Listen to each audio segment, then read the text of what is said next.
Alright, so here we have the gear train. Pretty straightforward. The rear gear set, it's just got a spline. It sits on this shoulder on the shaft right here. So that's kind of a no-brainer. Set it down on there, like that.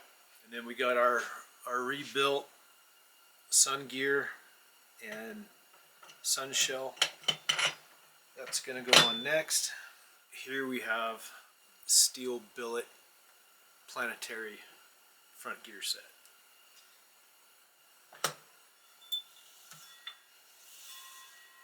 So together, that makes up the billet roller gear set.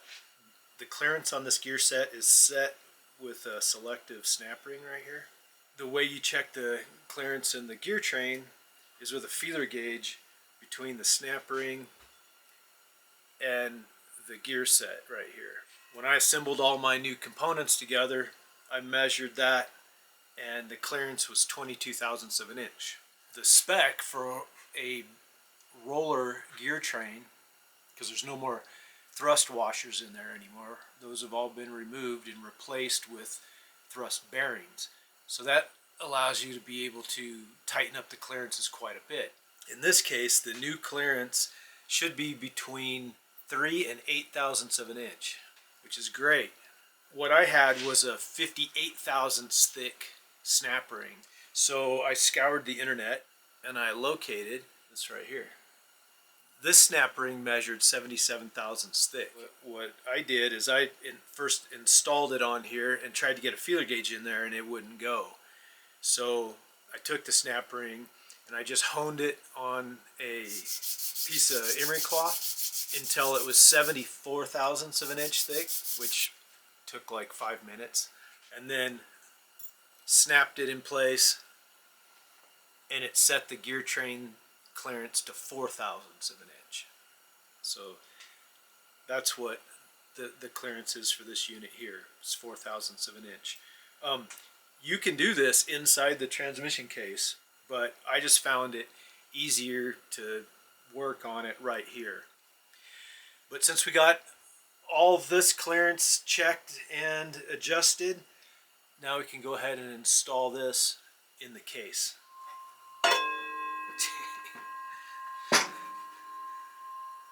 Oops. Thing rings forever. Wow.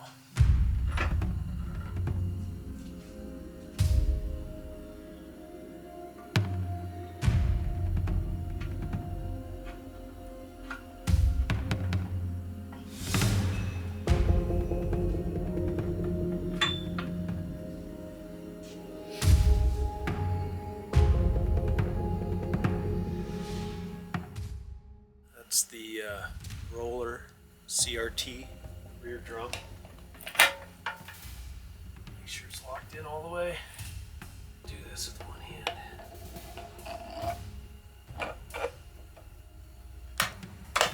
Make sure that this thrust washer right here is installed on the back side.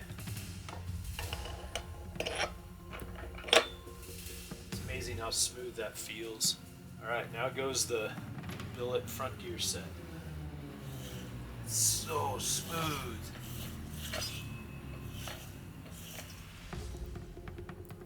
Then we have our 74 thousandths thick snap ring.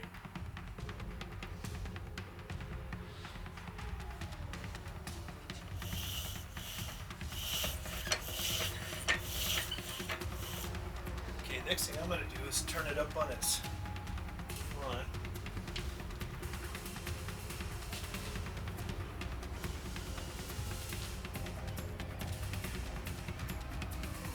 And that Chrysler tail shaft is long. Oh my god. That's a proud tail shaft right there.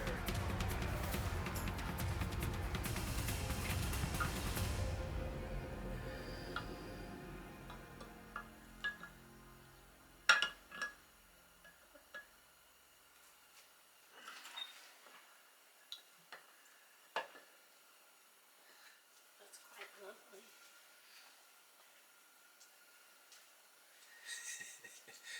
This is a nice shaft you have here. Why, thank you. I was just commenting on how proud it appeared to be. It's very proud. It's big and tall and shafty. Love you. I love you. Have a good ride. Thanks. I'm gonna go to Prison Hill. Okay. Probably go up Desert Peach. All right, sounds good. Okay. Have fun. Thanks.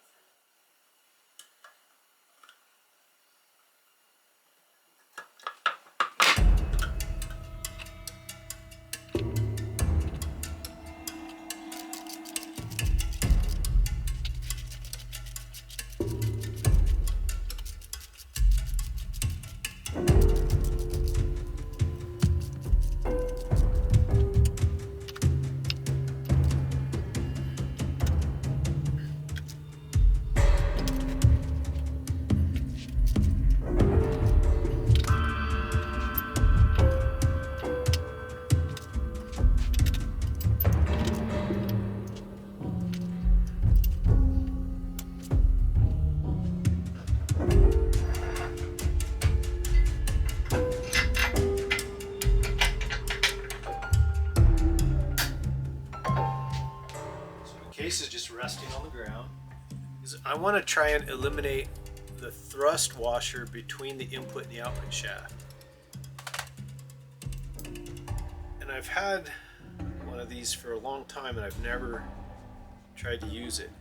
It's basically a Torrington bearing that is the same size or the same outside and inside dimension as this thrust washer right here, but it's thicker. So what I want to do is install this between the two shafts and then vary the thickness of the other two adjusting washers to make it all work right. Let's see how this works out. Okay, let's put an 83 in there.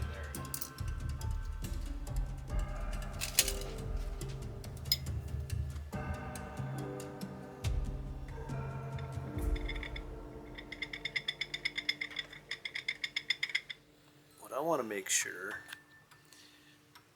is that this hole right here that has the modified oil passage, I want to make sure that that supply hole lines up. Let's see. Okay, you see that slit right there? There's another one right there. And those two slits, as this thing's spinning around, those two slits need to line up with that oil supply hole right there. Obviously there's some leeway in there. All right, let's go put this in. I'm going to put this thrust washer on first, and it's going to go right on. Put the input shaft in it. Get all the clutches. 1, 2, 3, 4. 1, 2, 3. Okay, we're going to put a 60 thousandths fiber washer in there. It's actually 62 or 63 thousandths. Now we're going to set the pump in there without the O-ring around the outside.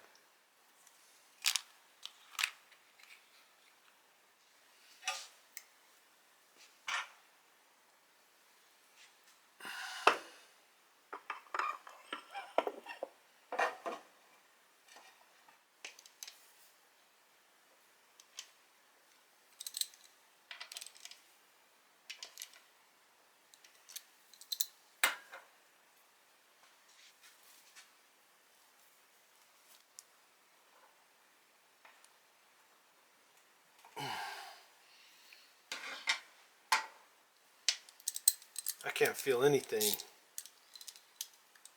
So I think what I need to do now is lift the case up, hang the shaft out of the case, and then remeasure my in play just to see where it's at. Because I guess, you know, if I don't have enough clearance, I might have to take that roller thrust bearing out from between those two shafts. that may not work. But I got to figure out how to lift this thing up. Maybe even just one bolt. There's 7/16.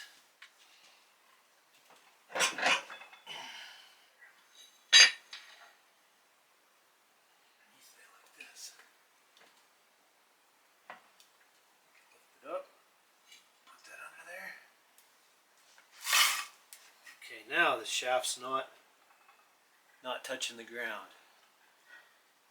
The case is resting on that bolt right there. Okay, now we have in play, but we don't have much.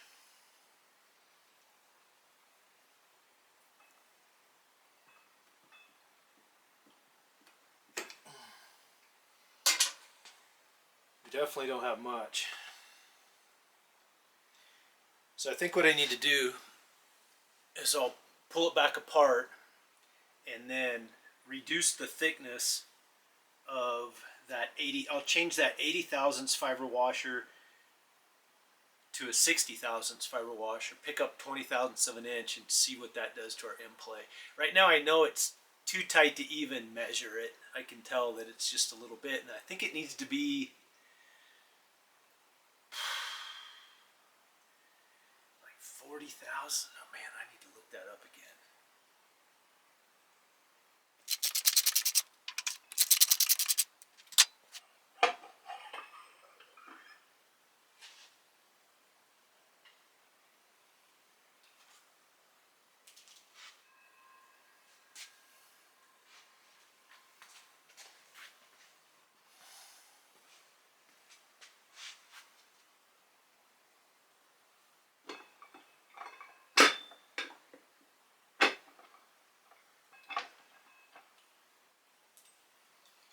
Okay, we're going to put our gasket back in.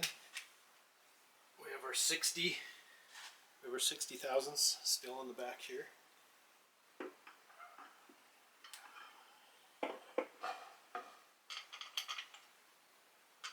Bolts in. This stuff's not hard, but you got to check it. And not only do you have to check it, you have to adjust it when it's out of spec. The clearances are pretty cut and dry. It's pretty easy, you know. You just got to get the right, you know, those selective washers. You get the right combination of those and you can just get everything to line up just perfect.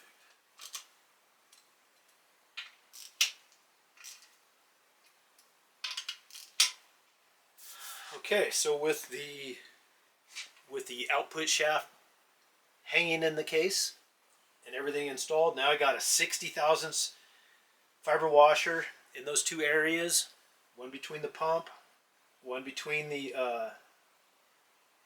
two drums, and in that roller thrust bearing between the two shafts.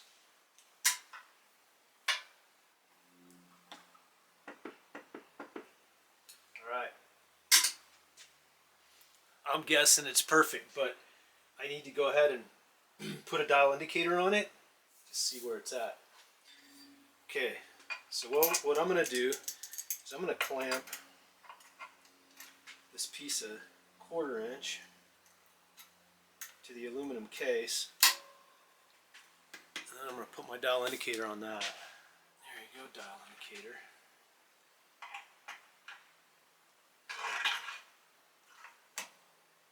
Yeah.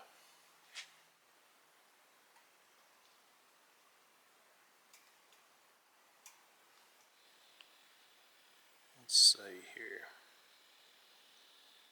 Even though this shaft right here, this hardened input shaft, even though it's really super hard, I definitely don't want to grab it with my pliers, right? I just want, it's too nice. I don't want to scratch it.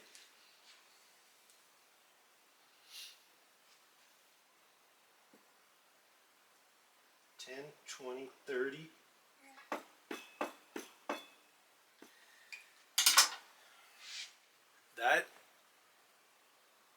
That's pretty cool. I think that was the last thing I was really not nervous about, but I knew I had to be concerned, and I knew that it needed to be adjusted properly. Factory service manual, specification, 727 torque flight.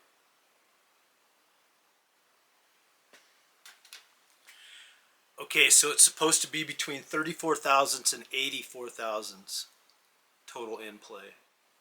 So having this one at 38 thousandths, I think is pretty dang ideal. So I'm going to go ahead and continue putting this together before I forget.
Filter extension's not long enough. If I did it a half inch longer, if I made this a half inch longer, it would give me still like 3/8 of an inch from the filter to the bottom of the pan. So that would be fine. So I think that's what I'll try and do, is try and find an 1 3/4 filter extension. I'm sure they're out there. So 1 3/4. Let's see what we can find.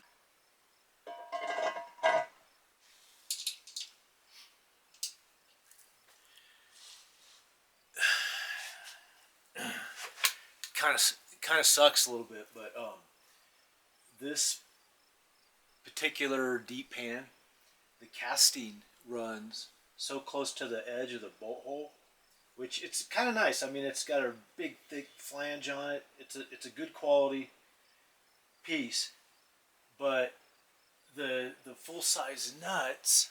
Let's see where the full size nuts right here. They rub on the edge of the pan, so that doesn't work. So I had to get these little 5/16, 18, 12 points. At least the nut will clear the edge of the pan.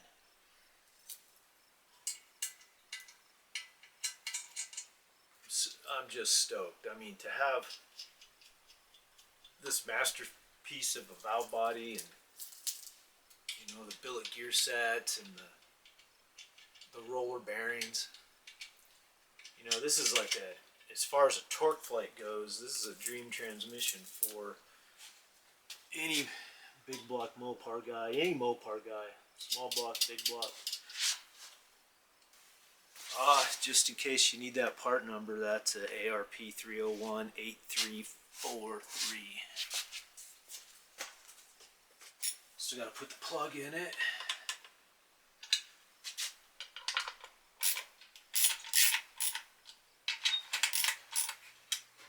Hello. Hey, Meat's here. meat is here. All right. And so is ribeye roast. I see what you did there.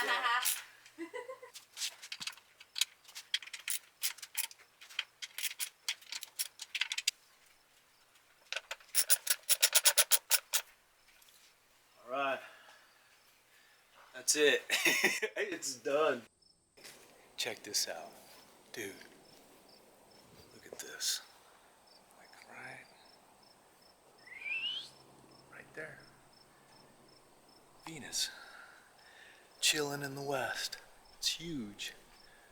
I was just thinking a minute ago, like how much different things are now compared to the second time I rebuilt the Fury. The second time was in San Diego in 1987, 88. I built a 446 with a 4-speed and the 528 purple shaft, solid lifter camshaft.